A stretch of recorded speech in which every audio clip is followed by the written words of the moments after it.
The state of California recently passed the toughest energy legislation in the country.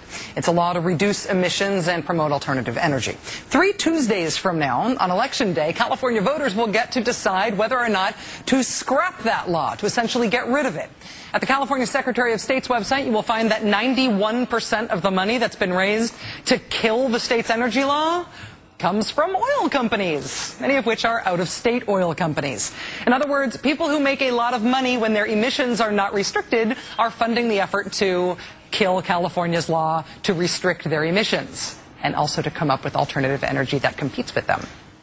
What's remarkable, what's worth preserving in amber, what's worth imprinting on as a democratic norm about this, is that figuring out who's paying to kill California's new energy law is a doable thing. Proposition 23 to kill that energy law may indeed pass. Those in favor of killing that law have dumped a ton of money into this effort. But Californians can at least know that it's essentially all out-of-state oil companies who are trying to kill California's law. Those oil companies can try to make themselves look like just a California housewife when they are running their TV ads, but in the end, they do have to disclose their donations. When you as a viewer see a Yes on Prop 23 ad, you can go online and find out that Yes on Prop 23 is not actually this nice, personable California housewife. It's Valero Energy and Occidental Petroleum and Marathon Energy and Frontier Oil, etc., etc., etc. It's oil companies. But at least you get to know that. It is a knowable thing. And that, this year, counts as a good news story about the small d democratic nature of America's democracy. Because at least in California, politicians from Arnold Schwarzenegger to Gavin Newsom and everybody in between, people who want to protect California's environmental laws, they are at least able to say, we're protecting California's environmental laws from an effort that is 91% funded by mostly out-of-state oil companies who are trying to gut our state's efforts to protect our own environment. At least they can say that. At least they can make that argument. At least voters can know who is on each team. That is the exception and not the rule this year. I challenge Paul Rove to tell me that this money isn't coming from billionaires and millionaires, insurers, companies, oil companies, major executives who have about as much in common and concern of the people in Northeast Pennsylvania as I don't know what does. Vice President Joe Biden talking there about a conservative group called American Crossroads, headed by Karl Rove and Ed Gillespie, two of the men who were running the Republican Party under George W. Bush and who apparently now still are, regardless of whose name is on the door at the RNC. American Crossroads originally set a fundraising goal of $52 million for this election cycle. They have reportedly already passed that goal. They're now on track to raise and spend $70 million on anti-Democrat campaign ads. Some of what they raise requires no disclosure whatsoever.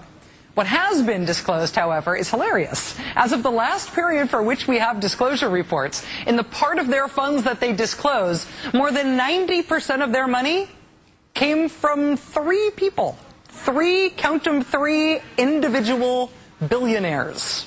The New York Times reporting today that last week, Mr. Rove and Mr. Gillespie, quote, received a check for several million dollars from a single donor, whom they declined to identify. Naturally. Nor are they required to identify this person. This anonymous funding thing is the same charge that the Obama administration is levying right now against the Chamber of Commerce. The Chamber of Commerce not only does not disclose their donors, but they are known to receive foreign money. And so far, the only assurance they've offered that their foreign money doesn't end up paying for the ads they're running is just their assertion that it doesn't. Trust us. We say that's not happening. Trust us. Or don't.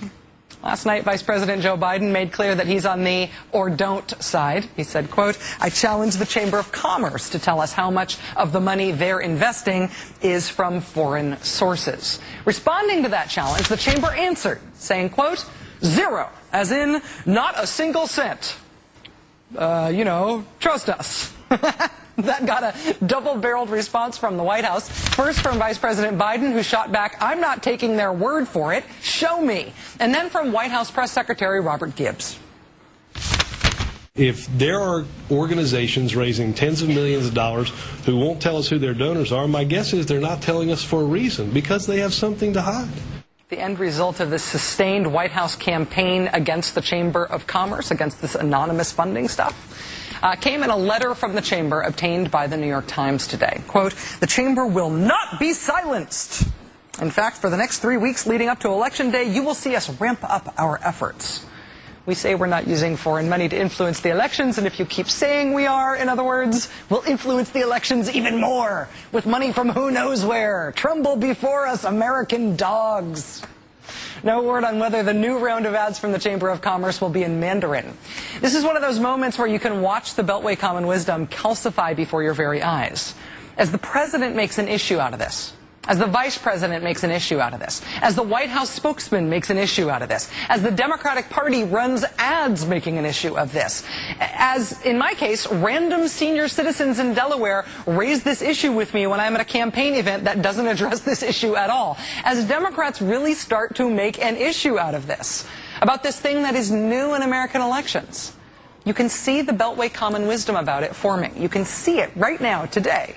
You can see this common wisdom forming that actually this really isn't an issue that Democrats should be talking about. This isn't something that voters care about. This isn't a good thing for Democrats to talk about in this election. Keep hearing that today from Beltway pundits. And you know, sometimes when people are giving that advice, it's not because they think the punch being thrown against them won't hurt them. It's because they just want to stop being punched.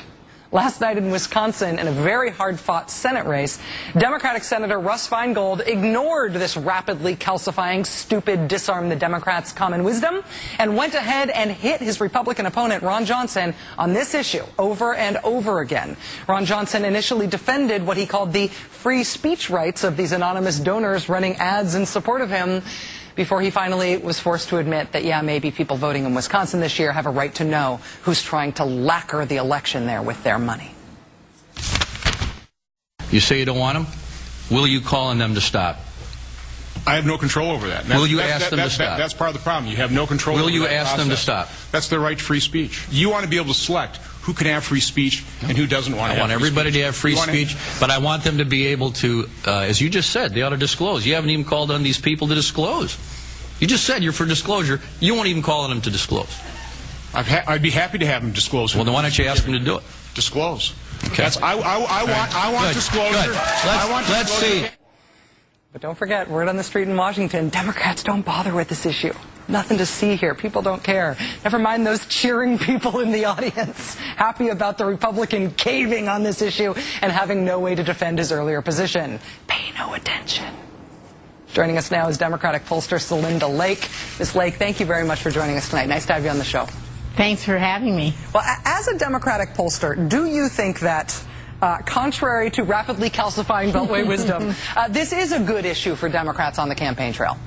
I think it's a terrific issue for candidates on the campaign trail, and it just shows how wrong Beltway wisdom is. This is an issue that is a good October surprise for the Democrats and the progressives. It's a way of really raising a fundamental question about whose side you're on. It ties into an economic narrative that we've had a hard time getting off the ground. In the 22 congressional districts where the chamber is running its ads with foreign money, 184,000 jobs have been outsourced to many of these very same foreign corporations. These people aren't putting up their money for nothing. What are they buying? And this isn't free speech, it's bought speech, and the public has a right to know who's trying to buy their candidates. Now, you raised the important issue of outsourcing, connecting this not just to the idea that there may be foreign influences, foreign sources trying to influence American elections, but that they may be self-interested foreign sources that want to influence the elections because they want more outsourcing of American jobs and they want to support candidates who will do that. That's an important next piece of this in terms of the messaging. Are you hearing that from Democrats? I think you will hear it from Democrats, and you'll hear it in terms of questions being raised about trade policies.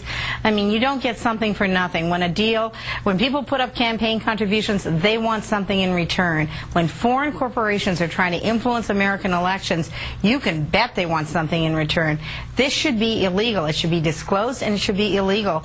And this is a great issue for Democrats to end this election because it talks about whose side you're on. It gives an economic message, and it's something that ordinary people can understand. It cuts through all this back and forth stuff and says, you know, just as Feingold was saying clearly, get them to disclose, tell them to stop. This isn't free speech. It's bot speech.